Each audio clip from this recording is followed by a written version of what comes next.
Anyways, okay, so let's dive into the recap. Let's do it. Okay, so episode 7, I'll start with Tim and Alex, fresh after their fight. Tim is in an interview. He says, I woke up, I thought I was going home. Yeah. Last night was not cool. But she seems willing to listen, so I'm willing to keep exploring. So he's giving her another chance. That's very nice of him. Very nice of him, because I would have totally understood if he was like, I'm not doing this. Same. Yep. And I'm out. But yeah, they go ATVing. They, go down to the beach. He loves her. He wants to start anew. Willing to move back into the hotel. They reconcile. Boom, boom. That's it. They're good. So yeah. Shout out to them, I guess. I feel like also it's just like not a good look. It's like day 2. I feel like part of him is going to be like, oh man, everyone's going to see me as giving up. Oh shit! Because no one saw the fight. Only he knows. No, so that's the game these producers are playing. Of course, they're saying that. Give it another chance. It's only day 2. And he also doesn't want to be the one that gave up. So that's probably what they're telling him. Yeah, you don't want to be the one who gave up. Exactly. So keep going. Yeah. See Ashley and Tyler, they go camel riding. She is so positive they're getting married. Oh my God, they both are. She doesn't think she'll find another man like him. They're chatting about the holidays. Nothing will break their bond. Nothing will break them. I feel so terrible for her. Me too. Because he's selling her this bullshit. That's why. That's terrible. I know. And she's popping off on TikTok now too. Is she? Oh God, no, that's right. Oh Lord. Now, Nick and Hannah, they go bungee jumping. JD Vance and Taylor, they go to a glass blowing factory, whatever. Okay, now Monica and Steven. They go to a little Mexican restaurant, and she has another bone to pick with him. Yeah, she always got something. She's annoying to me. I know. She is annoying, but he also put her in the place to be annoying because he's like, I don't deserve her. And she's like, oh, really? Let me tell you another thing.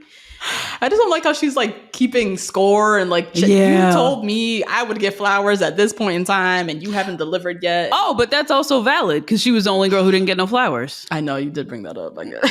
I get it. So yeah, she brings it up. You told me you were going to get me flowers. Your actions need to match your words. The deep Negro sigh that man let out. He was like, okay, here we go again. I was like, oh my Lord. God. She goes on and on about how gift giving is her 3rd love language. So out of 5. That's really 3rd. Not bitch. Great. Oh my God.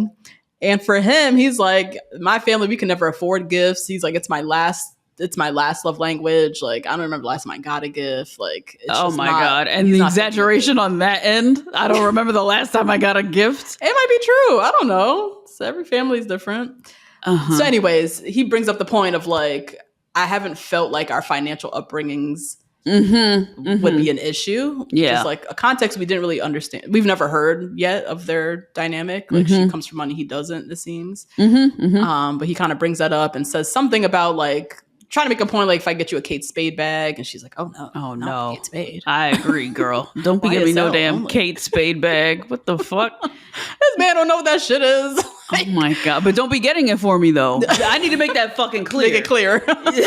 Don't be going to Marshall's.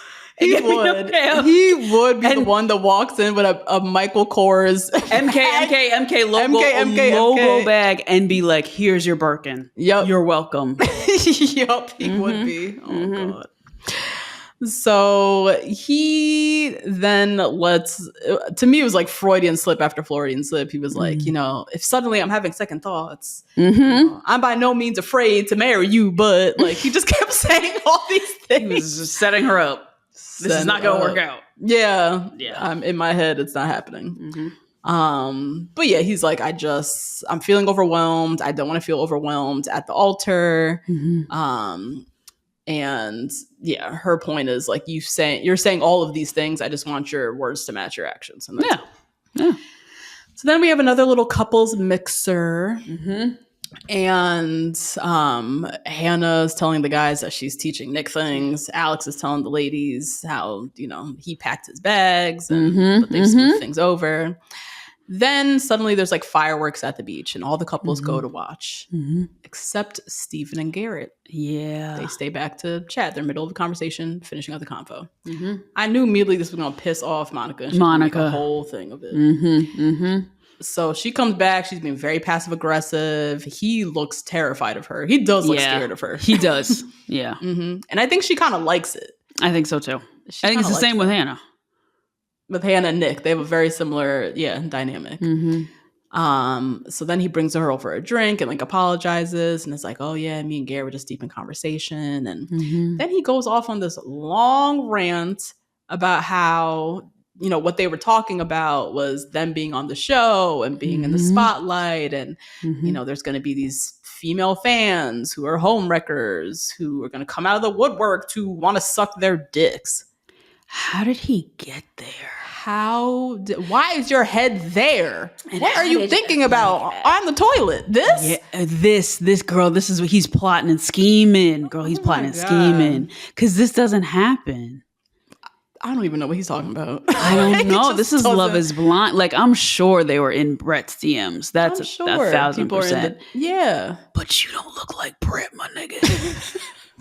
I'm going to just tell you that right now, okay? Yeah. And you don't have the same provider, protector fucking energy that Brett got. Right.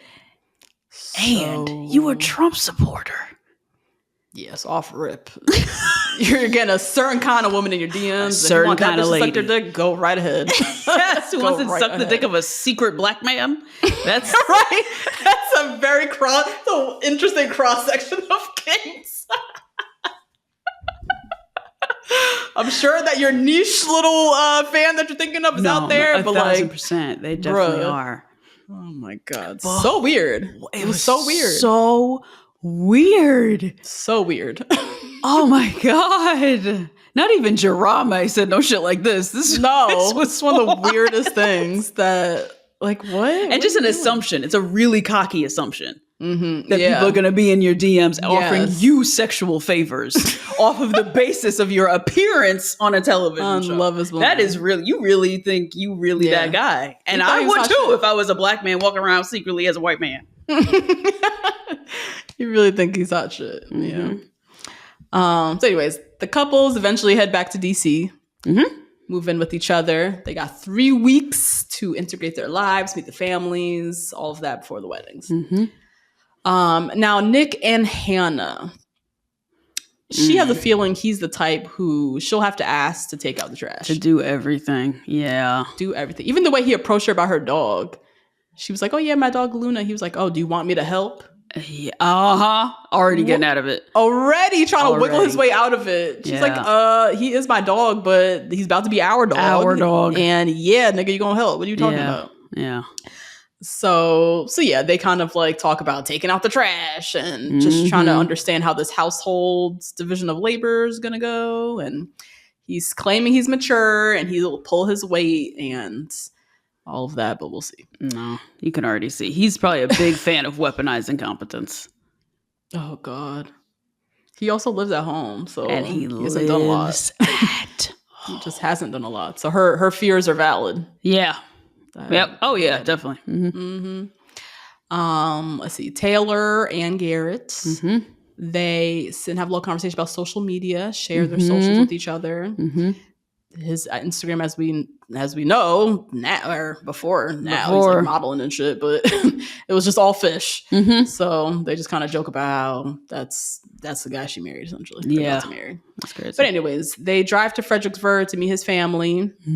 Nice family, mom, dad, cute, sister, nice. Nieces and nephews. Much more chill than I expected. Yeah. And he says, she was my number. Oh no, she says he was my number one from day one. The mom was very surprised that he even did this experiment because she's like, he's not the vulnerable type. Like, this is just like crazy that he's even here.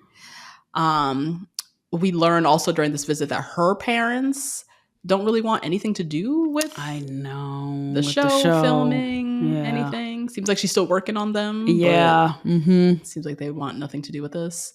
And also just like meeting this guy. Like, who the fuck is this guy? What are we doing here? They're just like not taking the whole thing seriously.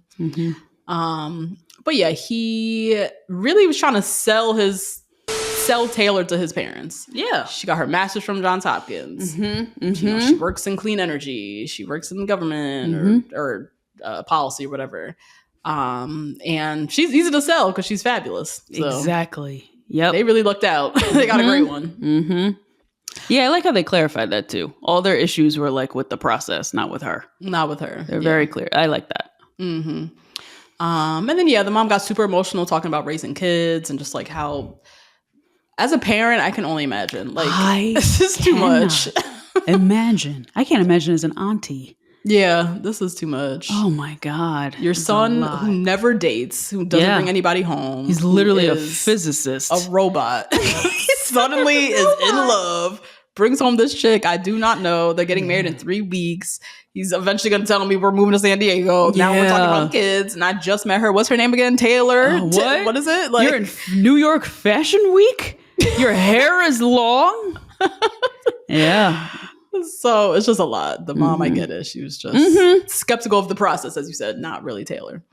But yeah, Taylor pitches herself really well, and you could just tell they genuinely, it's genuine what's between them. Whatever this is, you can like see it's not any, there's no like other intentions besides they just want to be together. Yeah. Yep. That's that. Let's see. Ashley and Tyler, they still praying together before bed. Oh, Jesus. Now I'm looking at it differently. Right? I had a feeling. It was giving Devon Franklin and Megan Good. It was. Very much surface level, like, okay, this is what we have to do now, guys, because we're both Christian and we pray. Lion ass niggas sitting in your bed with kids, with a family. A family of kids, girl. Oh. Secret kids at that. She don't even know at this point. Like, that's what's the worst. What else? Marissa and Ramses. Ramses? What is his name? Ramses? I feel like I'm saying it wrong every time I say it. Me too. Ramses? Let me just make sure. Ramses. Ramses.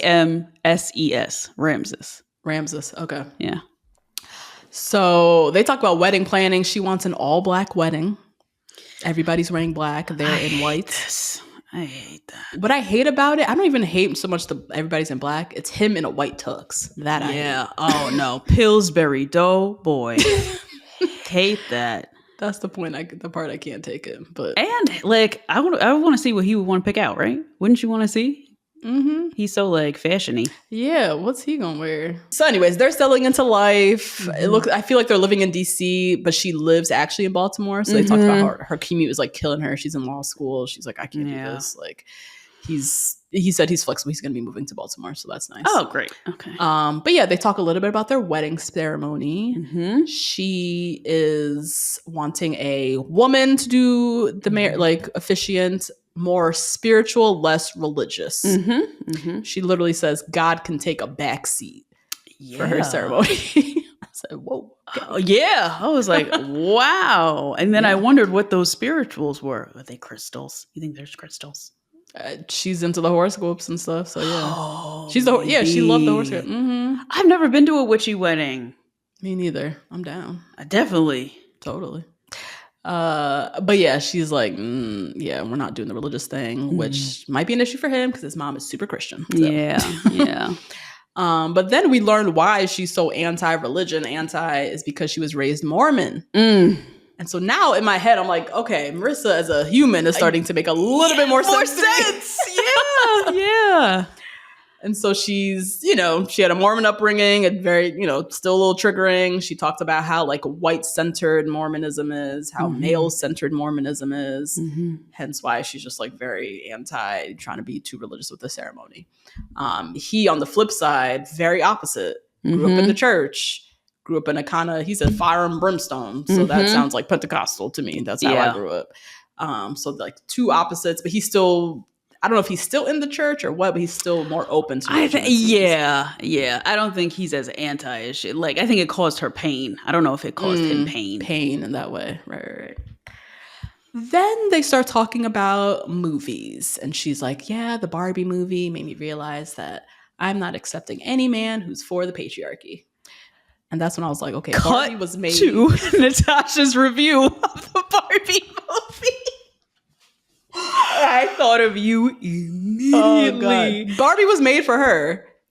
You know what I mean? There's some girls that literally woke up and they're like, oh my God, the patriarchy? Like, that's the patriarchy? That's what that means? Yeah, you're right. Fuck men. Like, they learned that moment of watching Barbie. That is so wild, sad. It's really sad. Again, another person walking around 31 years. Yeah. Walking around. Sheltered. Very sheltered in a way. Oh my God. Oh my goodness.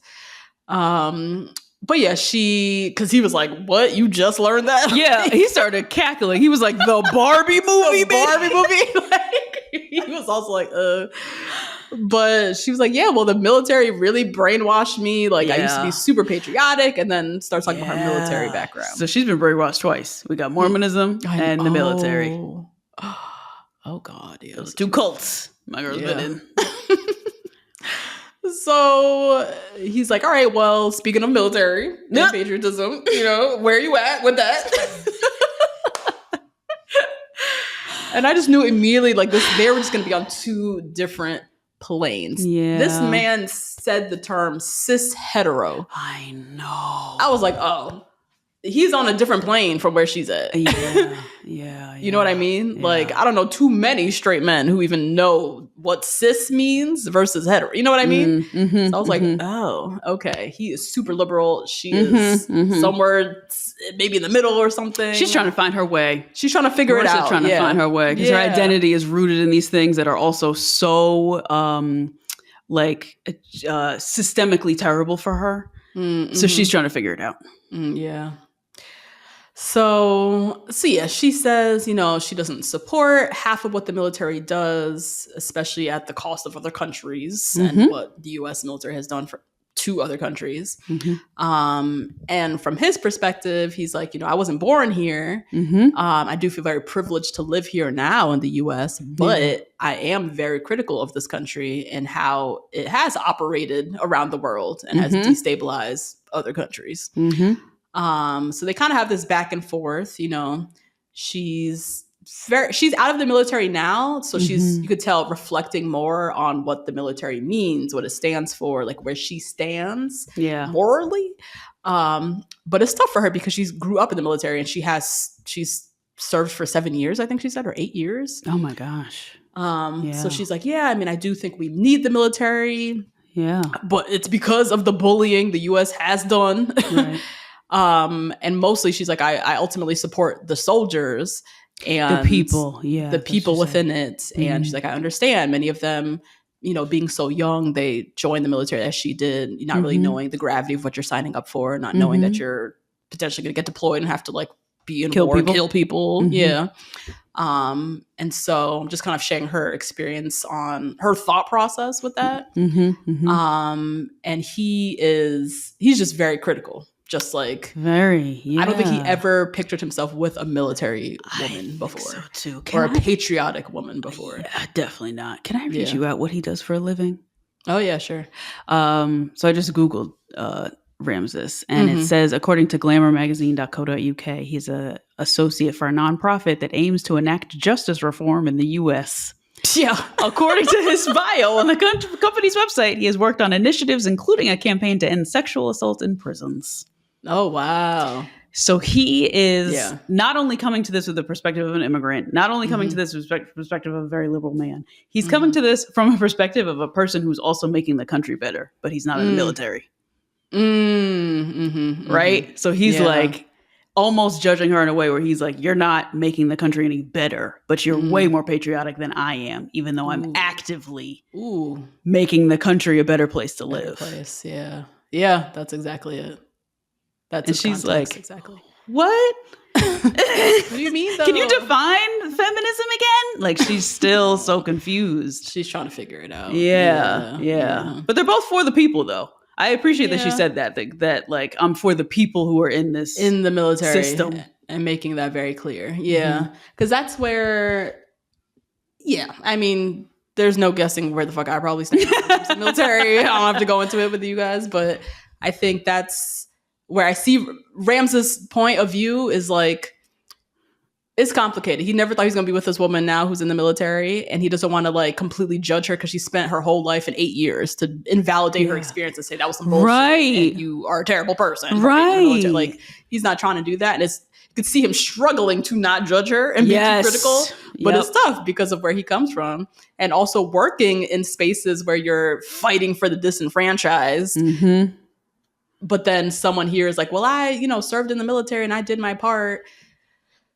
But also it's like we can't feed people here at home. You want to trisk it because you made your sacrifice to go overseas to do some overseas shit that is probably some bullshit. Yeah, wrapped up in. You know what I mean? Right. It's just hard for him. It's really hard for him to meet her there. But yeah, it's like it's just like a tough conversation and. Like, I remember when I was online dating, military was just an automatic swipe left for me because I just I don't want to do this conversation. Oh. The same conversation that Ramses is in, I don't want to have it. It's just, I don't want to judge you for your decisions and your life choice and your beliefs. And you're valid in those things, but I just don't want to do it. Right. And I'm watching this man like struggling to do it because he probably, in all honesty, on apps, probably was also swiping left on girls like her. Yes, that's probably why he was like, he lives in DC. That's probably why he's on Love is Blind. Yeah, because there's a lot of military people and he's swiping left on all of them. Yeah. Like I would be. That's terrible. But it's like, I mean, you know yourself. You know yourself and you know what conversations or interactions you just don't want to have. But he's here now. And he happened to fall in love with a girl in the military. So you're going to have to figure this shit out, Ramses. But yeah, she's like, I support the troops. I've spent my whole life in this world. I don't want to feel like I'm ashamed for my past. Yeah. And she makes it clear the military is in my past. Mm-hmm. She says she did try the reserves and she couldn't do it. She didn't want to be back in that environment. And then he makes it very clear to her, you ain't going back, lady. You ain't going back or we're going to have problems. Oh God, that's a hard and fast. That's a hard and fast. Yeah, he made it a hard and fast line. Like, it's not gonna happen, boo. Anyways, we go into episode 8. Let's see, Tim and Ashley. We don't see much from them, but anytime we do see something, it's them talking about the future and kids. Yeah. That is so fucked. What are their names? What are they gonna name? We haven't seen this from any other couple ever on Love is Blind. Kids talk, right? Never. They have this whole conversation. They agree he was going to pick the boy's name. She shook on this cute little moment. I love how they're just showing all the opportunities where he could have talked about being a father, being already. A dad. Yeah, I appreciate that out of Kinetic, the Lachey's, everybody. When somebody, especially a man, makes this bad of a mistake, they make it very clear: don't ever do no shit like this ever again on our platform. Yeah. Because we will we have the final say. Yep. Yeah. Exactly. Oh my goodness. Also, for those who don't know, because I just realized we talked about this on the pre-show. Oh yeah. Last episode. So y'all need to catch up. It's all out there already. This man has 3 kids. He was very involved in their lives. This is not no sperm donor situation as he's going to sell to us a little bit later in the episode. This man had 3 kids that he was very much involved with and is now hiding them for some reason. Very bizarre. Anyways, Nick and Hannah, they head to Nick's home where he's living. He's living at home with his parents. As he explains, he was doing the pro football thing, that journey up until a couple of years ago. So it didn't make sense for him to rent a place. My question is, it doesn't. My question is, you said you was on the football journey up until a couple years ago. That's what doesn't make sense. The years ago. So we're not currently in the football journey. Right. Why are we still living at home again? What's that about? He set up so many traps. He said that it's real estate. It's been tough these days. Oh my God. It's a lot. It's a lot of like, you're going to have to carry me through. And Hannah just quit her job, so she's not signed up for that either. Oh my God, the two of them. Blind leading the blind. And here's the thing, no shade to people who have to live at home for certain... Not at all. I believe when I was 28, I had to go back home. People go back and forth, you go through shit in life or whatever. It's the way he pitched it. Yes! A couple of years ago, it didn't make sense to me. So what, in these last few years though, why are we still living at home? Like, he hadn't explained that. That's what's unclear. Anyways, they go on a little tour of his house. See that his mom is super Catholic, but he claims it's not going to be an issue. He takes us into the basement. That's where his little apartment is. More lies from the pods. He sold his spot like he lived in a little bachelor pad, a little man day. You know, I got my pool table. You know, me and the boys be shooting pool or whatever. He lives in a bedroom in the basement, and there's a pool table in storage. Yeah. Why is he lying like this? Like he's not gonna get caught? I don't know. What's I up guess with that? he never did. I guess he never did get caught. Yeah. But I can't even imagine, like he was in the XFL, right? Can you imagine the lies he's been spreading around Washington, D.C. about playing for the Ravens? About playing for the Baltimore Ravens. Like he's the backup kicker for the Baltimore Ravens because they have the best kicker of all time, the Baltimore Ravens. Oh, really? Yeah, he has like a 99% chance of like getting through the thing. Yeah, he's really good. Whoa. I'm in the backup for him. You know, he's never out. So, I'm just always, I'm always on the side waiting. Yeah. Girl, I can't even fathom what he was telling people. I don't know. And I love how she pointed it out like 3 times. Like, so that pool table, huh? Like, why, Nick? And you are going to have to explain it. Like, even saying, I have a pool table, even that is a lie in itself. Your parents. That's true. That's true. Oh, my God. So obviously he'll be moving out and into her apartment after the wedding because she's not moving into his parents' house. Now back at their shared apartment, Hannah's doing the cleaning. Yeah, she's getting mad. She's getting mad. Every piece of trash. She's like, this nigga fucking can't stand him. I tell his big old 28-year-old ass to do this shit. What the fuck is this? He didn't even clean his apartment. I saw something on the floor yesterday. Like, I know the narrative that starts spinning through your head. The internal dialogue is awful. Oh yeah, she's pissed. And her big issue is just having to ask him to do things. You have to get used to that, Miss Thing. Oh God. Or you have to play dumb. What do you mean? I do that all the time. You just sit there. I don't know. Should I take it? I don't know. Should I do that? What do you do to that? I don't know. Like I just don't know. Yeah. Like, Hannah, you should have been a little bit more prepared. He'd say he lived with his parents. Yeah. You should have known that he was going to come in with a little bit of this energy. He hasn't picked up after himself in a couple years. Maybe not ever. Maybe not ever. Because he said he's in the XFL a couple years ago, so it didn't make sense for it. So he's been living at home this whole time. Yeah, I think so. Like whenever he wasn't traveling or doing whatever on the road, he was at home. And his mama seems like a very attentive mom who loves her son. And she's down there in the basement fixing his bed. And even though that's his world, he's supposed to keep it tidy. She's keeping that shit tidy. Like, oh my God. It's so, that's become an issue. They sit, they chat. They start to get into the nitty gritty of like groceries and joining accounts, and her grocery bill was out of control. She's at $300 a week. A week? I mean, groceries are expensive, but bitch, what the fuck making? Are you eating? What are you having? Risotto and lamb chops every night? Every night? You and the dog. King crab legs? What are we ordering for $300 a week? You know what? She might be one of those dog moms who's making their dog a Bubba burger every night. Oh my God. So she's cooking for 2, or she's like shopping for 2, her and this damn dog. That's why it costs so much. That's all I can assume. Because I could not rack up $300 a week. For one person? One person and a dog. 2. That's like medium-sized, small-sized. Like, I was like, Hannah, I hear you. Groceries are expensive, but they should not cost that much. No. What are you doing? Girl, I get my shit delivered. It's not even $150 a week. Still don't cost that. What? So yeah, she talks about that. Then she's like, all right, let's talk about joint accounts. Like, she's the one that's going to be like, what she loves to. And then she loves to throw back in his face. Yep. That he's not mature. But he's not smart enough. She's financially secure and financially, literate or whatever she said.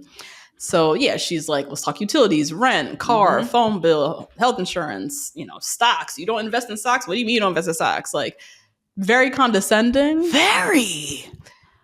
And kind of, enjoying it in a weird way, Absolutely. but also pissed that he's not at the level that she's at. Like, very confusing. Very confusing for somebody who quit their job to go on television. Right. I wouldn't assume this about you either, Miss Girl.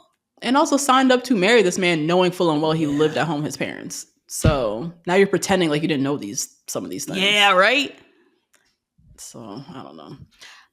But yeah, she eventually kind of owns it. She's like, look, I'm very independent. I do like to do things my way, you know, trying to kind of like take ownership of how she's coming off, which is terrible. I get it. Somebody has to be responsible. Yeah, I get it too. But she makes him sound like he's a complete imbecile, which maybe he is. I don't know. It doesn't seem like he's super organized in certain ways. Definitely. Yeah. So, and probably relies on a lot of other people, just like they'll do it or it'll work out or whatever. Because we see all the lies he's telling. He thinks a lot of stuff's going to work out for him that doesn't. Now, Marissa and Ramses. So they go for drinks with her friends. And, you know, they talk about their biggest challenge thus far, which is this whole military conversation, which all of these girls sitting here, I imagine, are in the military. Yeah, or patriotic some kind of way. Or were in the military. Because she did say most of her friends are from the military. Okay. So this is like a tough audience, Ramses, that you're about to go into.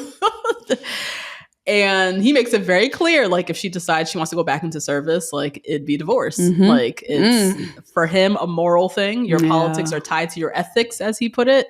And he's like, it's just fundamentally opposed to who I am. See, this is who's going to have girls in their DMs asking to suck your dick. Ramses. This guy. I know.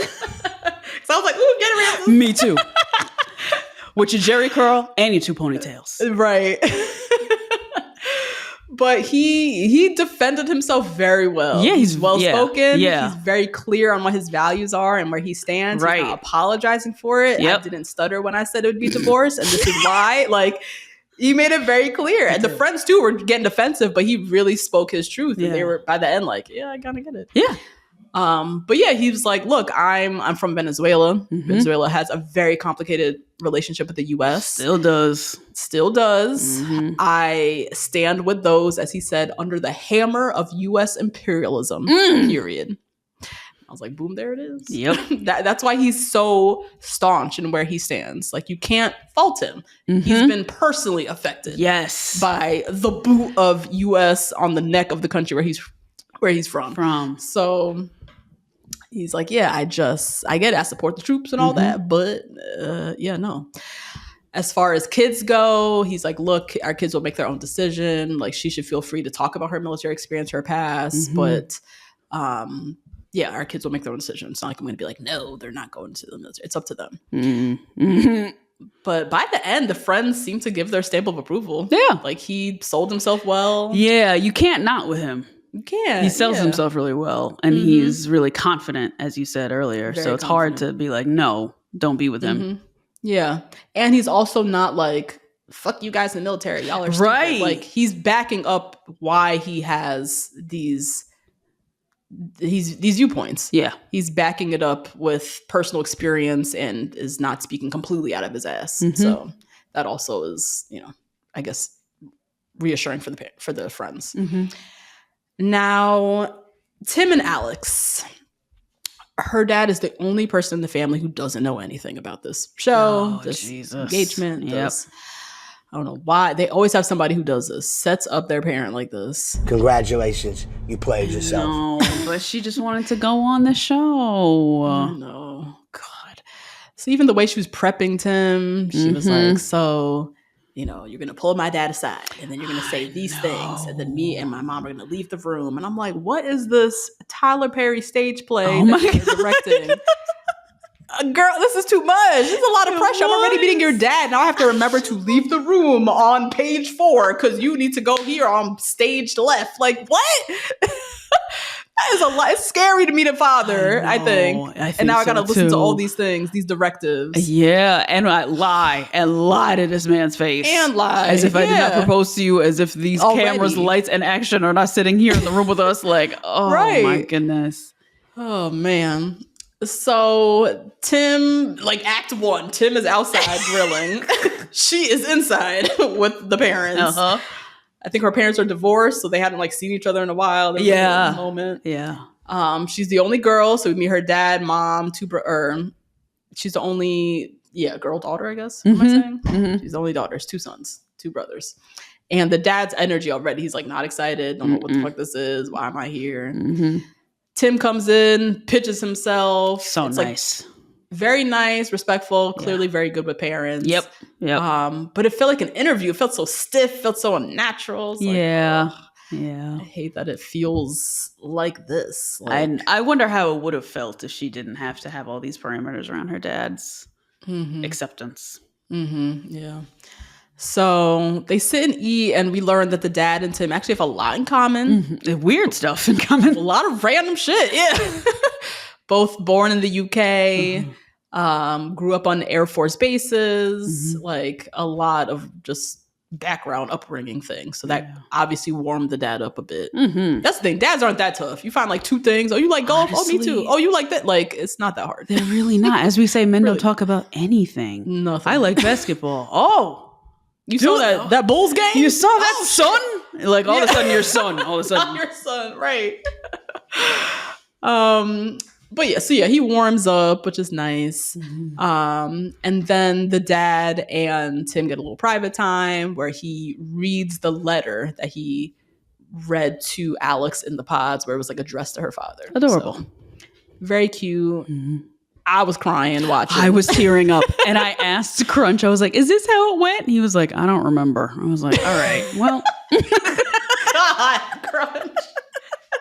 Because you know how this is exactly how I picture my dad. Like, I know he's a crier too. Family, and I don't think it went like that. No, it's not. It's so I was getting emotional seeing the dad so emotional. Same, me too. And saying like I accept you as my son. Like you can see him really. A lot of fathers, not all of them, but some fathers, they take that really serious. Like I've been protecting this girl her whole life. Now I'm handing her over to you. Like they really take that as a moment. So, and her dad also, I didn't mention, he has MS. Yeah. So he had like his mobility is limited. You can tell they've had a lot of health issues. Like it's a thing. So, didn't you find the other thing in common that they have in common is that they both take it as seriously as the other one does. Like he gave her that bracelet that was his sister's, and so them both taking it so seriously and both getting so emotional was really nice. I hope Alex is on this same train. I hope so as well. I really do. I'm not too worried about Tim. I'm most worried about Alex. Yeah. Next, we have Taylor and Garrett. So we head to her apartment. We learned she's from San Diego, I think lives in San Diego, but works in DC, kind of goes back and forth. So she has like this apartment in DC, but like the fridge was empty. Like she don't look like she's there. I know. I was like, not her being Natasha and Justine in 2016. I was like, what is this? She's living in your best friend's building in the basement. Oh yeah, that's true. She's living down in the basement. So they sit and they chat. And we learned she really wants to be in San Diego. Like, that's her dream. I love that. Not wanna. She's going to. That's true. Be in San Diego. Yeah. Gonna be in San Diego. That's where she wants to raise her family. Never pictured herself, like, staying or settling down in Virginia or Fredericksburg or wherever he's from. Yeah. It just made it very clear that that's where she's at. He loves California. It seems like they've talked about this in the pods, that he's like very open to moving. Like he's excited by the possibility of living somewhere else, but it is super far from his family. And so he's just like unsure. He's excited by the idea, but he knows his family's not super excited and it's gonna be hard for them. And just trying to weigh those things. He's open, but he also knows it's like a big life decision, and his family is like obviously gonna be upset. And she's a little bit surprised hearing how much of a concession he's making to move. Yeah. She thought it was a done deal. She thought it was a done deal, where I was like, Taylor, I mean, anybody can say anything in the pods, and San Diego is a fabulous place. A dream, to live. If you're even open to it, it's like, oh, of course. You know what I mean? Of course I live right. Yeah, exactly. Right. But the man is still picking up and leaving his whole family and his whole life over here. What do you mean? I didn't know this is much of a concession. I was like, what? Like, that's not fully fair. Not at all. And girl, you said you wanted kids in 5 to 7 years. That's a long time from right now. Why do we have to pick up and move all of our shit after the cameras are done? Like, right. That's true. This family y'all about to raise, Taylor got Miss Thing, ain't gonna be for 7 years. What are these plans? She got plans for this man. I know. She already got him signed to Wilhelmina models, fucking walking in shows and shit. Y'all see his Instagram? Like, it's crazy. Oh my Lord. But yeah, he makes it very clear, regardless, he is all in on Taylor. Yep. He is ready to change his life for her. He knows his parents are gonna have issues with it, but whatever, he's down. Like, he's totally in. Next, we meet Tyler and Ashley. We meet Ashley's dad. Looks so young. Yeah, he's fine. When I get that feeling, I won't set you feeling. What the fuck? He came prepared for TV. He said, Netflix, did. Ooh, let me put my sunglasses on. Let me shine this head. Yup. You know he was shining. Not the shine. Because you know my bullheaded daddy be doing that. Oh my God. But yeah, he's looking good. I was like, look like her brother damn near. That's her dad. That's crazy. But yeah, Tyler just talking his foolishness. Now everything he says, I'm like, shut up. But also everything he says, shut up. Shut up. All of this is lies. You have kids and she doesn't know. What is wrong with you? And now it looks like such posturing, right? Because he talks about it so much. It doesn't look like passion. It looks like he's like propping it up as a paper mache science project. I don't even understand the strategy that he's doing. Like, so yeah, he goes on and on talking about how great Ashley is. And, you know, the dad asks, like, how do you feel about family and kids? And he says, oh, I'm ready. We know. Are you? Aren't you? Oh my God. And it went well. The dad gave his blessing. Yep. Everything was fine. Now, Monica and Nigerian Steven. I lived for this intro. I love a shaky cameraman. Wait, where? I'm starting at the flower shop. The flower shop. Okay, yeah, let's go to the flower shop. All right, fine. So finally she gets her flowers. He takes her to the press flower workshop. Cute. Very cute. She was so annoying to me. I'm sorry. Yeah, she is annoying. Yeah, and this is a great idea on the Netflix PA who told him to go here. He didn't think of this. He ain't think of this shit. He don't know about no press flowers. What? I barely know what the fuck that is. Like, so yeah, they talk about her parents. We learn her dad doesn't want to film either. Later we see them having dinner. We learn that he lost his job. Yeah. But I think he's union. Sucks. He's union. He's an electrician. He's like, he's not been unemployed for more than like a week and a half. So he wasn't that bothered about it. Yeah. But then they have a conversation about sex. Always. Always. Somehow it comes back to that. Somehow he circles the conversation back to that. So electrician work. Oh, so by the way, sex. Like somehow. So sex has been great, apparently. But she says, you know, when, you know, you've been having concerns about the wedding or they've been going through their issues or whatever, that she shuts shit down. She shuts shit down. Like, I'm not in the mood to have sex when you don't want to marry me or whatever the fuck. Then somehow they start talking about him being into butt stuff and anal. Then he starts talking about vaginas and him having one and something about a woman giving birth is the first time she'll experience a man having a common cold, like trying to make a joke. Yeah. I don't know. I just never know where he's going with this conversation or what he's doing. I never know when he's joking because he never says anything and like he never has many inflections in his voice. Yeah. And I see why he thinks he's like undeserving. And I'm starting to realize that men who are not confident are the base of the Republican Party. So this should not shock me that he was raised by somebody like this and he feels like this and he makes alleged jokes like this that are not funny. So then we end the episode back with Monica and she's crying. She's saying, I'm so shocked right now. I just can't believe it. And she's sitting here with Taylor and the cameraman is running. So this is an emergency. So that means that she didn't tell production. She just called Taylor up and was like, I need somebody who's in this building right now. Yeah, right now. They're on the same building, whatever. Which I love. I love that too. I love a cameraman moment just like there in the action. So Taylor says, I did find it weird in Mexico when he was talking about girls in the DMs wanting to suck his dick or whatever. Mm-hmm. And Monica says how, he went to do a sleep test last night, but was he there? I don't know. He didn't sleep here. No, he wasn't there. I'm just telling you right now. He didn't sleep. This is a Jarame situation. Remember Jarame stayed out all night and never came home? Oh my God, same thing. I do remember that. Mm-hmm.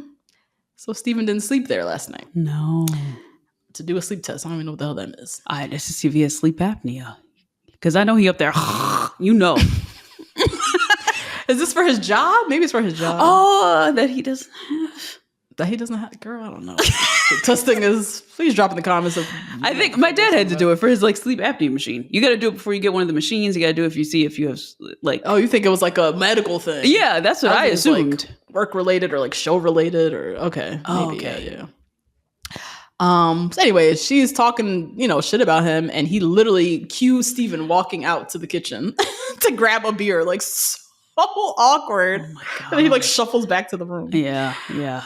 So Taylor leaves, he comes out, and Monica goes, I'm reading these text messages about fetishes and coming, and it's just so disgusting, Steven, so disgusting. And he just says, he's like, yeah, you're right. Yeah, just sad puppy face. Sad puppy face.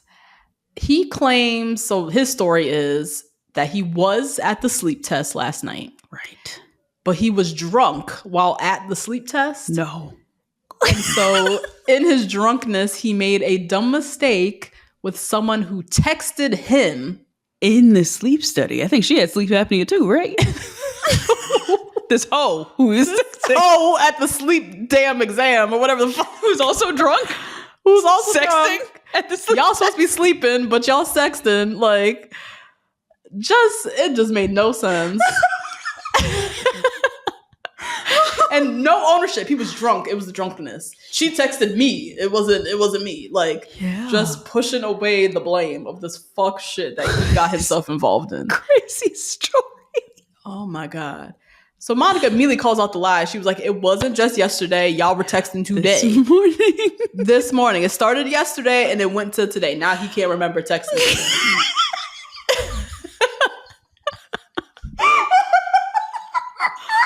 These people are so dumb. How could you lie? Just tell me that the truth is so much less entertaining. You know what? This is just purely entertaining. Yeah. I don't remember texting her this morning. You were drunk today too? Right. And why were you drunk at the sleep study? I'm still stuck at drunk at the sleep study. Drunk at the sleep study don't make no damn sense. I don't get it. And if you're at the sleep test, why do you have your phone? Why are you texting? Who is this girl? Where did you meet her? Why is she texting you? She's also at the sleep test? Yeah. And she's also into what you're into, which seems to be very niche. I don't even know. He was so unprepared. Ridiculous. Yeah. So he's not even arguing with her. He's like, yeah, I get it. That's why I'm packing up and leaving you alone. Yeah. He's not even trying to engage because he knows now how horrible he looks. Yeah. This masterminding of production that he did, it's over. And all over. The blowjobs he was going to get a year from now. Yo, poof. While married to Monica are gone. Right. All the blowjobs whilst married, gone. He knows. So he's like, I can't even fight. I'm out. Yeah. So what killed me is when she said, well, you can also Venmo me the money you owe me for me carrying the weight the last few days. Please take out your phone now. And send me the Venmo. I was like, you know what? Mariah Carey has really empowered us as a womanhood. Mariah. Remember when she sued that man for wasting her time? And won? She won. She dated a billionaire for 4 months or something and sued him for over 6 figures and won for wasting her time. I can't. What? That's crazy. I live. See, this is what happens when you see the Barbie movie. You see what I'm saying? This is the real feminism that you enact. Right. And now you're not accepting anything. Yeah. She said, take out your phone right now and open a Venmo and send me the money for with your the broke groceries. ass. With your broke ass. All the support I've done for your unemployed broke ass. Send me my money. Thank you. He's been unemployed for like 3 days. 2 days. And she's like, itemize that Venmo, that Uber ride that we took yesterday. Yep. Send me that. Year half. Oh my God. But yeah, she's just livid. She's disgusted. She's so mad. She's like so caught up on the fact that like, you were about to be my family. I know. She Like, yeah, which I would be too. I would be too. But you were about to meet my father. Yeah. Like, what? And testing this girl talking about, I want that dildo big, black, and 8 inches. And I want it up this Bucci cat tomorrow. Bucci. I want it, girl. Yes. Oh, hey. Oh my God. Monica's I think he's dad? yeah, he's a freak. Monica wasn't freaky enough for him. Monica wasn't freaky enough. Wasn't freaky enough for him. He was testing her. Every time he was bringing up little sex shit, little anal shit, little jokes here and there. I think it was all a test. And I think he wants a relationship that's a little bit more flexible because this is the second time he's been caught cheating the exact same way. And I think he likes a little secretive side relationship. Something. Yeah. But if that has parameters around it to where like both parties can have a little something on the side, that does fulfill people. Yeah, it could. So Monica ain't the one though. No, Monica's not the one. I'll tell you right now, Monica ain't the one. And Love is Blind is not the show. That either. Like, God. So at this point, he like looks in the camera and says, you know, I shouldn't have come on the show. And I'm gonna have to live with this. He's like looking in the camera, like, his puppy dog eyes, like, please, please, America, don't go too hard on me. Like, oh my God. He getting cooked left and right, girl. From not knowing you were black when you are.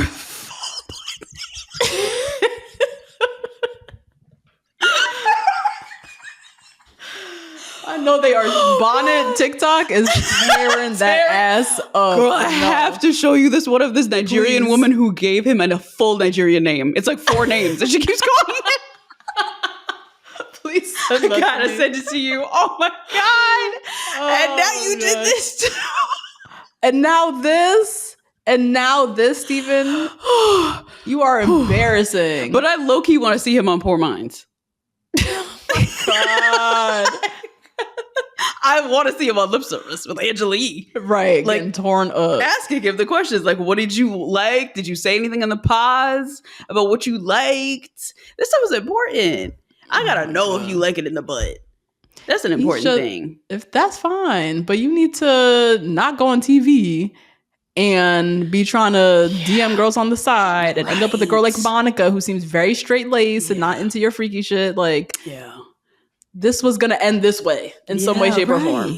You know what I mean? Yeah. Particularly seeing how calculated he was in his head, thinking about production and TV and how he's going to look, that he was this unprepared. This always happens, though. It always happens. Yeah. Yeah, knowing the plans that he had. Knowing the plans you have. Like, so that was the end of Monica and Nigerian Steven. Poof, gone. Now they're gone off the show. Like, I'm so mad we didn't meet his family. I need to see his father. I need to. Because I'm picturing Gary from Golden Bachelorette. Gary. I'm picturing a full black man. Oh, Gary from Golden. Yeah. We gotta look at his Instagram. He must have a little Father's Day post or something. I'm so curious what that looks like. Anyways, episode 9, Hannah and Nick. We'll start with them. Nick can't even boil water. That's where she's at. Yep, weaponizing competence. That is where she's at with it. Weaponize. He can't even boil water to make pasta. Should I fill up halfway? What the fuck do you think? I would lose it. I would lose it. Because there's just so many lies. Oh, I've cooked for myself. Oh, I've done this. No, clearly you haven't. You haven't. Oh my God. Yeah, he just lies too much. He lies a lot. That's the most alarming thing. Like it's little ones too. It's little stupid white lies. Why are you lying about the pool table? Why are you lying about cooking up these meals and you can't boil water? Why are we lying about those things? And he's not even the one with the secret life. Anyway, sorry. Let's continue. So Hannah's brother comes over. He's cute. He's fun. He's gay. Yeah, he's loves fun. His big sis. Yeah. Have a cute little banter and little life. So, they start talking about the housekeeping in the house, and Nick makes a little dig about, she didn't fold the laundry today. And he's like, well, you're unemployed, so shouldn't you? No punchline. No punchline. Very Andrew Schultz type of joke. No, just mean. Yeah. And just a dig at her being unemployed. Like, right. What are we doing? He could have said housewife. You know what I mean? Like, so she says back, whatever, you're just mad I make more money than you. Ooh. So now they not bringing up those stock options. Now I know they just undercutting each other, being mean. Yeah. So she dips to go to the bathroom, and he turns to the brother and he's like, look, she's actually really mean to me. Like, I need help. The brother was like, me too. I don't know what to do. I don't know what to do, y'all. It's been my issue with her my whole life.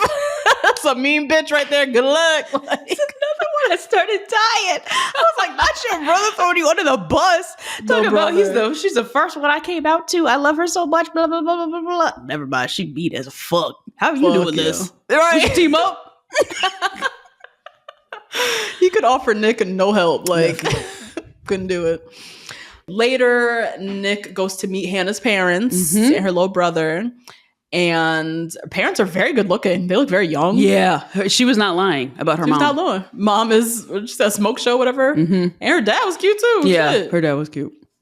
But yeah, they talk about how just like nitpicky Hannah is and, how on Nick she is, but how she just in general, every guy, she just always finds little issues. Yeah. Kind of tears them down in ways. And when Nick goes to the bathroom, the mom is like, pipe down, like, stop. You're gonna lose another good man if you keep acting like this, is how the energy the mom was bringing. Like, you need to stop. Yep. So we meet Nick's parents later. Adorable. So adorable. They were more nervous to meet Hannah than Hannah was to meet them. Yeah. And for them, they're nervous because he's never brought a girl home. He's never been in love before. So this is like so new for them. And they're just like so excited to see that their son is in love and like met somebody.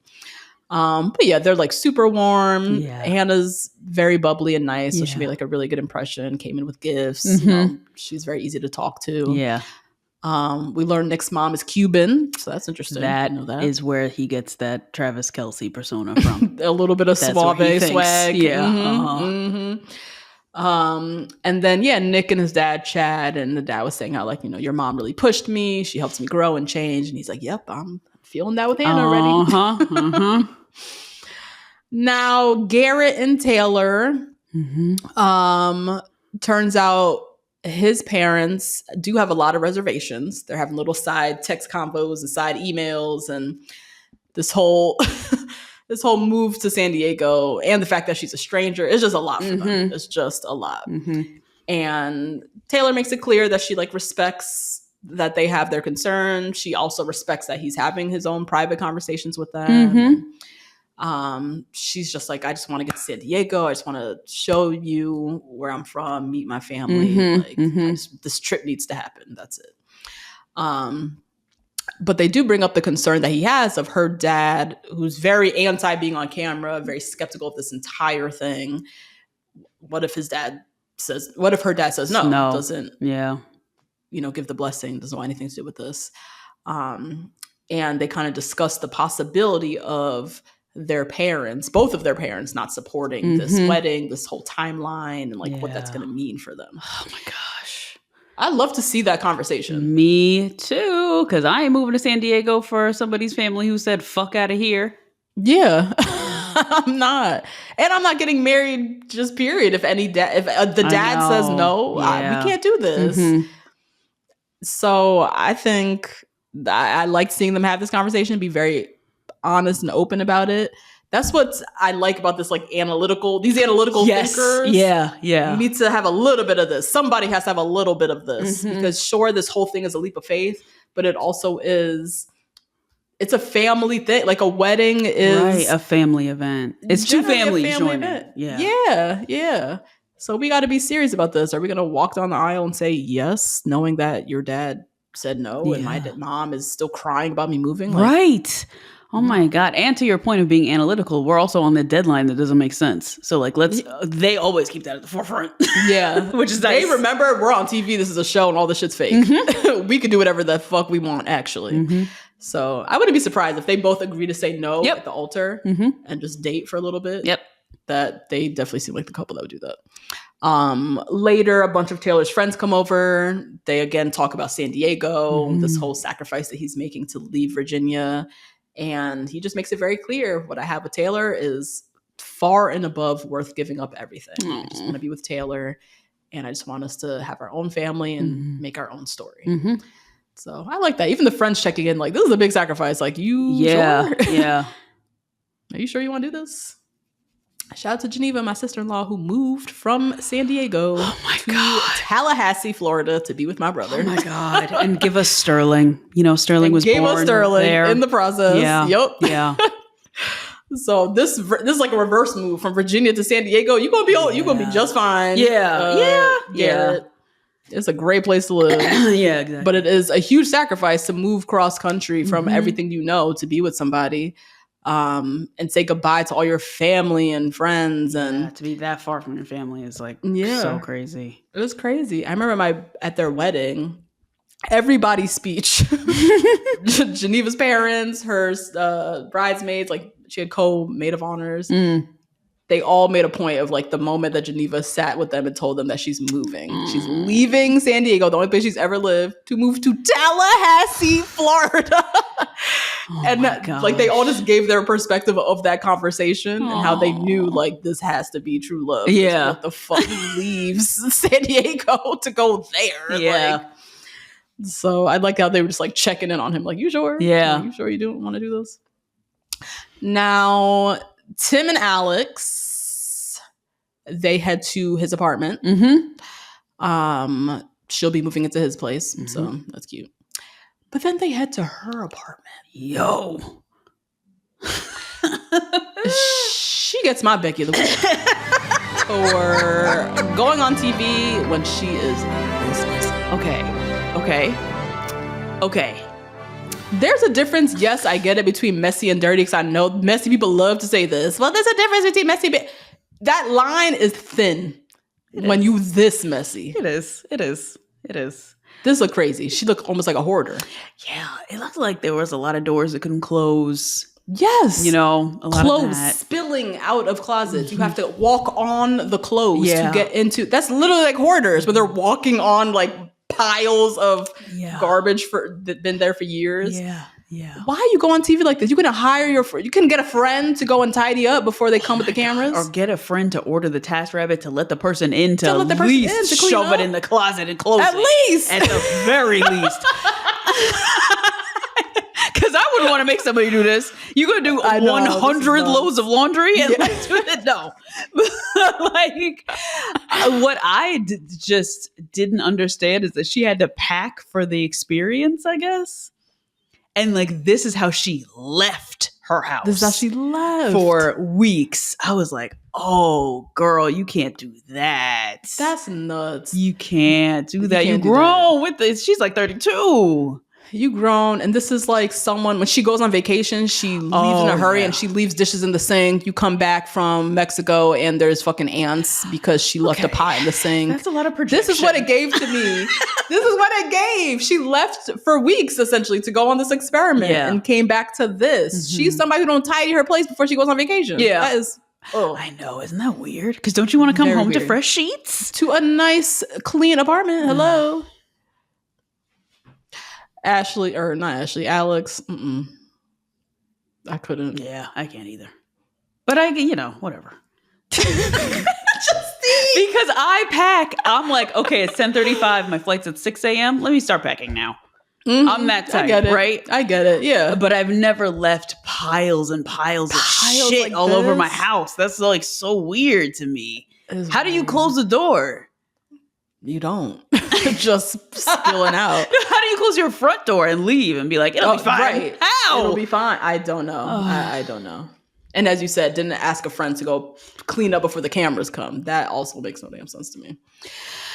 Anyways, Marissa and Rasmus. Time to meet her family. Meet the mom, 3 siblings. Yep.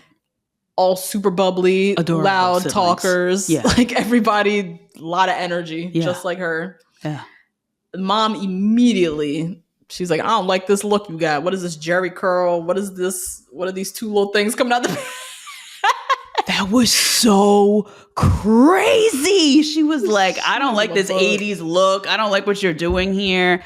I was like, what? Did anyone ask you? What? But yeah, the mom, she's a tough cookie. Yeah, right. She's kind of mean. She literally called Marissa a bitch. No, she's very mean. She's a very mean lady, because this is what she's doing on television in front of people, mic'd up, meeting someone for the first time. Having this mom in real life, I don't know how Marissa's so nice to other people. She's a nice person, Marissa. She seems very nice, bubbly, and yeah. But yeah, this mom is like, the energy she's given, she's just like, I don't have time. I was a single mom of 3 or 4. Single mom, 4 kids. We was poor. It was rough. Yeah. Marissa's already dragged me through some bullshit with her last man. Who the fuck are you? What is this Jerry curl? What are these things dangling out? What am I doing here? Like, oh my God. She just didn't have time. No. But yeah, it was like, it was tough. She was tough. Oh my God. People like this make me laugh so hard. Because it's like, it's doing a lot. What's the point of this? Yeah, you're literally Debbie Downer. You're enjoying your day, everything's going your way, and along comes Debbie Downer. Yeah, you're just negative Nancy. I don't want to be around you. You're not making me love Marissa anymore. Like, no, if anything, if anything, I'm pulling way far away. I'm going to pull away. Do you want that to happen? Don't you see her in love? Like, why do you want me to be scared off? This is just part of their personality, because it's a defense mechanism. You know, like, I don't think marriage exists. I don't think forever exists. I don't think that exists. Like, what? I just start laughing, because what do you mean? What are you? Your worldview is so shaped by just your own experience, and that's it. That is so funny to me. Yeah. It was the same with homegirl in UK, Love Spine UK, the Asian girl whose mom was also like, yes, it's terrible. Yeah. But also shaped by her own experience. She had like 3 marriages, all ended terribly. Yep. So yeah, she's just grilling him. You know, how are you going to provide for her? You know, she's about to be a lawyer. You know, I don't want her to be with no bum. Like, you know, he dropped out of college because his dad passed away and he had to like figure his life out. And also shared that he was married before. He had to explain that up and down because she was like ready to be done with him. My God, he couldn't even get a word in. He really, But he just explained like we were 25, you know, we were young. She's like, that's not young. It's like, Lord, how is that not young? Just let the man speak. Like, just let him get something out. Like, just kept interrupting him. I was like, oh my God. And that's why this shit is funny to me. 25 is very young, lady. 25 is. What are you talking about? 25 is not young. Not young. Like, what? So yeah, he had to explain, you know, we were going in different directions religiously. It seems like she was super Christian. Yeah. That's what it was given. So anyways, Marissa goes to the bathroom. So he's just there with the mom and the siblings. And the mom was like, look, marriage is not forever. I don't believe in that. I want y'all to get a prenup. She has suffered her whole life with men fucking her over. Her dad, her stepdad, every boyfriend she's had. I'm not standing for it. I'm not giving my blessing until you guys agree to this ultimatum I'm giving. To sign this prenup for this money that she is actually owed for the law school. Okay? Yeah. There's no money here. There's actually negative money. Right. There's no money here. But whatever. You're going to make up for all the past men in her life who fucked her over, and you got to get this prenup. So he's like, sure, like I'm open to it. He's like, that sounds good, lady. That sounds fine. Yeah. Chill. But yeah, they debrief later. He said he has no doubts. Didn't seem like the mom scared him off. That's what he's saying. I know. I know that was a lie. I would be done. Yeah. I would be done. No. That mom is tough. That's too much. I don't want to deal with that. So anyways, yeah, they debrief and then they talk about kids. She wants to have kids in 3 to 4 years. He wants to have kids in 3 to 4 years. She's like wanting a bit of a sooner timeline. Yeah. She's also, I think, 32. Yeah. I want to say. So she's like 3 to 4 years. Like, I don't want to be trying for our first at 37. Like, that's not my ideal. So yeah, we find out that they are currently, while they're having sex, it seems like they're doing the pull-out method. Seems like it's raw dogging of some kind. They're raw dogging. She's not on birth control. She says she doesn't want to get back on birth control. He's made a hard stance. He doesn't want to go back to condoms. Because she's like, that's the solution. We'll just do condom sex. He's like, it's not enjoyable for me. I don't want anything to do with it. And then says, that's not something guys ever have the pressure of having to think about, which is contraception. What are they going to do? And that really just irked the fuck out of me. That statement alone pissed me the fuck off. See this surface, progression? He knows about cis male hetero, but you've never thought about birth control. You see what I'm saying? You see what I'm saying with these niggas? I was like, how are you the same guy? How are you the same guy that was saying all this other shit before? But that really irked me because I was like, excuse me, as I go through a very painful procedure to implant a foreign object into my fucking vagina. I'm talking about my IUD. That shit hurt. IUD, it hurts. They give you no medication. They just do it. Nope. They do so many things to women that you need to be put on anesthesia for. Yeah, it's a same inpatient procedure. Yeah, inpatient in the office. It's all easy. Yeah, that shit fucking hurts. Yeah. And then I might gain weight. My mood might be crazy. Oh yeah, I'm bleeding for no reason. No reason. Yep. Or you could be on birth control that you have to take it every fucking day. You got to take it everywhere you go. It absolutely fuck with your mood. Like all kinds of stuff. I was on Nexplanon, the one where they put in your arm. My period was fucking. Oh my god, I remember. A year and a half. Remember that? Yeah. It was insane. The amount of things we have to think about and foreign objects and procedures and shit we want to have to put in our body because you don't want to wear condoms. Fuck out of here. When he said that to her, I was so pissed. Yeah. I was so annoyed by that. Yeah. And she was like, well, good. Well, guess what? We will. Well, let's not think about it and use condoms. Let's not. Right. And I just love how she was like, all right, well, the options are condoms or we just do this pull-out method. And if we get pregnant, then what? Yeah. That's the thing. This is where their differences lie too. He needs a bitch who's like, okay, well, I'll just be on the moon cycle and I'll take my temperature every morning. Like I know some of those girls. It works. Works for them. Yeah. Sure. But he needs one of those girls who's going to play around with all this whoop-de-whoop that he loves. Yeah. So bad. But then he can't get mad when they get pregnant. No, he cannot. He can't say shit then. No, he can't. Okay, you don't want to do it? All right, well, I'll work my own method. And then you can't say shit when we end up pregnant. But it's a women's issue. That's how a lot of men see it. It's a women's issue. I think it is. I don't think we're to the point where it's not just a women's issue. I mean, I hear that. Yeah. Men are not accustomed to, they don't want to think about it. Nope. And it's on us to figure out. And that's it. But it's just annoying. These hard and fast, I won't do condoms. I know it's a this and a that I'm like, that you're not flexible in any way. Yeah. You're not trying to meet me some way. You're saying, I support you not wanting to go on birth control, but I'm not doing condoms, period, either. All right, so we might get pregnant soon. That's fine. Yeah. Or I only want kids in 3 to 4 years. Well, you have to pick a struggle. You got to pick a struggle, Ramses. You cannot have all of these things. Yeah. Sorry. And you have to be more understanding about what birth control does to people. I think he doesn't know. I don't think he knows. As most men, I don't think know. Yeah. There's no way to replicate it. I wish they could. No.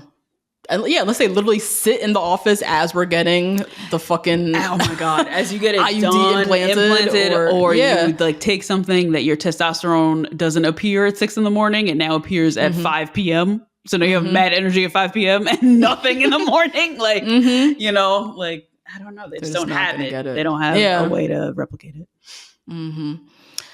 Last but not least, Tyler and Ashley. This may be left. This is insane. So crazy. Last we see, they shake on having 2 kids. He's like, let's about 3. She's like, how about 2? Okay, let's shake. Because he wanted 9. I said, oh, well, carry the 1. Ashley, that means you don't really, that means only 6. Right. Oh my God. So we see them sitting to have a serious conversation, and Ashley does not look very happy. Nope. She says, I left. I needed to separate myself. I just don't understand how our superpower of communication is now not our superpower anymore. Oh, that was really good terrible language. Yeah. And she was really priding on themselves, this open dialogue they have. They communicate. It's the most communicative relationship she's probably ever been in. And then she gets hit with all of this. Family. The fuck am I even married to? Who are you? Who are you? Yeah. So she's like, I just don't understand how 2 weeks before our wedding, you drop this kind of bomb. This kind of bomb. Not that you have one kid. You have 3 children? And you decide to tell me this 2 weeks before I'm saying I do to you. I already accept a proposal to you without knowing this. Yeah. Yeah. That alone is fucked It's up. fucked up because you're not who you say you are. You're just not. You're just not. She's making all the right points. We're merging lives. I should have known this before I agreed to merging a life with you. Mm-hmm. You've been running around saying you want to have kids now. Mm-hmm. Now you have kids because he likes trapping. He probably likes trapping bitches. There's a lot of niggas out here like this. He probably got a little breeding kink too. He nasty. Mm-hmm. I know these niggas. Oh God, laying his seeds, whatever the fuck. Oh, one of them niggas. God. Yeah, like Cam Newton. Yeah. Yeah, Nick Cannon, them types. Mm-hmm. Oh my God, that's nuts. She's like, we've talked about kids every single day. Like you like it. Mm-hmm. You have 2 girls and a boy. Like, you haven't shown me any pictures. Yeah. I don't know anything. Like, oh my God, and we've all seen them. This is so sad. That's so crazy. And then she says, I'm not upset by you trying to help a couple have kids. But I just feel like I wasn't getting the full picture of you. You have 3 sperm donor babies. That's fine. So now we learned that's the story he told her. That's what he's telling. Isn't that? That's the story he's told. So wild. And I would just like to give a point here that we have had an egg donor on the show before. Who's that? Nancy. Oh my God. I forgot about that. Nancy gave 8 eggs to whoever. She did not meet the families and made it very clear that she was not them people's mama. Mm-hmm. Yeah. And that she don't know them people. And she wanted to separate herself, distance herself. She was so happy she could get, I'm sure, a lot of money for those eggs and give a family a chance. And that was the purpose. Yeah. This here. This is not that. This is not that. And this is what he sold to her, but we've now seen the pictures. He was very involved in them kids' lives. Yep. Matching pajamas on Christmas. Family photos with the mom. Yep. Yeah. JCPenney photos at the mall. Mm-hmm. Oh my God. He actually did seem to know that he knew the woman, or he knows the woman. Yeah. It's not just a sperm bank situation. Like, he knows. But I don't know how... we don't know what he's told her, but I don't know how much she knows about how involved he's been in those kids' lives. I don't think she would call him a sperm donor if she knew. If she knew. I think she would call him a father, right? Yeah. Sperm donor gives, I donated my sperm and then I chuck the deuces. Mm-hmm.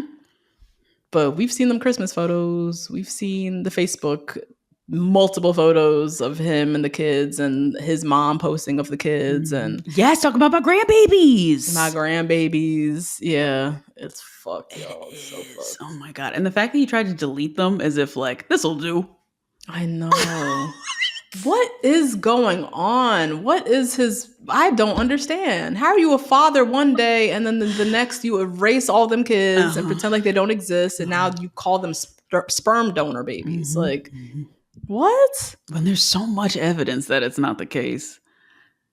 It's fucked up. Yeah. So we end and they're hugging and kissing and he's begging for forgiveness. I know. I felt bad for her. Because I can't even, that must feel terrible. I can't even imagine. That's so fucked up. And I think what's so fucked is she was living in this world of I will never get another man like you. You're the best man I've ever met. They don't make them like you. Yep. And now she's realizing he's just like every other nigga, every other fuck shit nigga that she dated before that treated her like some garbage or has some kids on her or whatever. He's that. But her standard needs to get higher. When her dad asked her, "Oh, what do you love about him?" She was like, "He makes me feel safe." Yeah, I feel feminine around him. Yeah, dumb shit. And chivalry. And I was like, "Bitch, chivalry? That's no. We need to all that work she did. You were celibate for 2 years. She was celibate. Yeah. I was like, oh, Ashley girl. So that was the episode. We did get a preview of what's to come. We see Garrett meets Taylor's mom. The mom does not seem into it. Rasmus saying to Marissa, sex is really important. I'm figuring out if long-term that's going to be an issue for me. Mm-hmm. So they still going back and forth on this condom shit. He about to piss me right off. I don't disagree with him though. Yeah. I don't.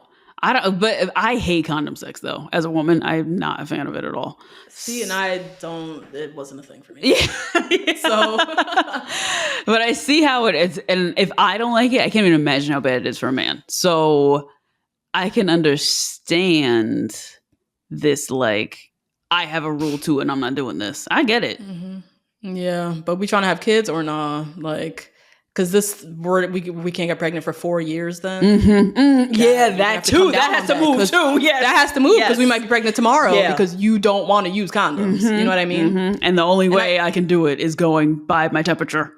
Natural cycles. It's natural cycles. Yeah. And I think where in my head, it just like a condom is very different. Condom is something physical in the world that you strap on. Very different than asking a woman to go inject hormones into her body. You know what I mean? Yeah. So I just don't even weigh them different. To me, I'm like, that's a sacrifice I feel like you should be able to make. And they have all kinds of condoms. No, they got ones that are like nice and thin and like ribbed or all kind of shit. Like, can't you figure it out and make it feel better for you? Yes. I definitely see your point there of like, it's a one-time. It's a hat. It's a hat you put on. Yeah. It's a hat. And they literally, because he's not the first man in the world to say, I don't like condom sex. Mm-hmm. They specifically have technology in the condom industry to try to make these shits as thin as possible and as feel good as possible so that y'all can enjoy sex safely. You know what I mean? Yeah. Or you have to move on this kids thing. Or you're going to have to move on the kids thing. Mm-hmm. That's it. We then see Tim saying to Alex, my parents drove 10 hours and as soon as the cameras cut, you went to sleep. That doesn't shock me in the least. Why is she like this? I don't know. What is wrong with her family? Seemed very nice. I don't know why she's like this. This is really weird. Like this? I don't know. So crazy. Ashley telling the ladies he has 3 kids, still calling him a sperm donor. This damn narrative that he sold seems like it's working. We see everybody from the pods meeting up. Bodie meets Marissa. They're gonna have that moment. Nick meets, I think her name is Katie from the pods. Yeah. And they look very chummy. He tells her, I was attracted to you from day one. I really like you. I don't know what the fuck Nick is doing. Nick is starved for a woman to be nice to him. God. I know he was so ready to meet everybody else and just throw in Hannah's face. Somebody else wanted me. Wanted me too. He couldn't wait. We see Rasmus and Marissa arguing, so shit, it's not looking good. They ain't making it. I don't think it's gonna happen. We see Taylor and Garrett starting to argue a little bit about going through his phone or some shit. We see Nick and Hannah arguing about Katie. And as you said, Nick throws it in her face. Well, it's not my fault. She came up to you 5 times and said that I was hot. He wrote that down in his little journal. He was so excited. God, he wrote a heart around her name. Yup, so hype. And then it looks like I think I only saw Taylor and Garrett at the altar. They the only ones. I didn't see nobody else in a wedding dress. I didn't see anyone else shopping. I didn't see any. I didn't see much. I didn't see a bachelorette party. Nope, sure didn't.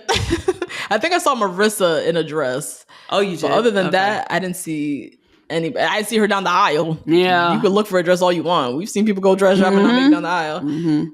But yeah, it's looking real bleak. Oh my God. Justine, are people with kids fit to be on Love is Blind? So run this question right back. I don't think so at all. But also, I think just, oh man. Yeah. No, I can't say what I was going to say originally. But no. Yeah. It's a no. There's just too many people who don't have consent to this kind of foolishness that you signed yourself up for. It's just too many other people involved. And it's just a setup. I just feel like it's always going to be a setup. No matter which way you put it. Maybe he knew about the kids or she knew about the kids. Somehow it's going to come back feel like a setup. I just feel like the kids, some of the kids, this type of process is too hasty. Yeah. it's somehow would come back. You didn't tell me about this aspect, so I didn't know about this. Like, it just always feels like a setup. I just think it's a no. I just feel like whoever ends up with the person with kids is going to get the ill setup. Yeah. And that's that. Sound off in the comments. Let us know what y'all think. Yeah, because I know other franchises have had, like, Love is Blind Brazil had people with kids and stuff like that. Let us know. Yeah, let us know. Rate, review, subscribe. Find us on Patreon. Join us on Instagram, TikTok, all that good stuff. And we'll see you guys next week. Bye, guys. Bye.